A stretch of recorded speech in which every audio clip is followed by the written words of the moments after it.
Bismillahirrahmanirrahim. Assalamu alaikum wa rahmatullahi wa barakatuhu. Welcome to online Quran lesson. Dear student, آج ہم حدیث شریف number 18 پڑھیں گے. حدیث شریف نمبر 18 میں ہے سحری کی برکت.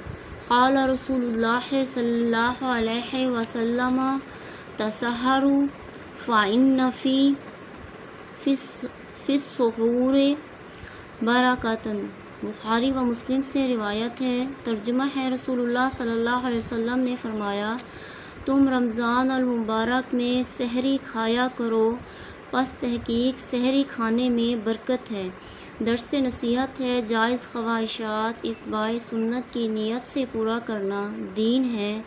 بھوک ہو یا نہ ہو لیکن سحری کے بعد کچھ کھا پی لینا برکت اور سنت ہے. اگر آپ کو یہ حدیث اچھی لگی ہے تو آپ نے چینل کو سبسکرائب اور ویڈیو کو لائک کرنا ہے. انشاءاللہ نیکسٹ ہم حدیث شریف نمبر 19 پڑھیں گے.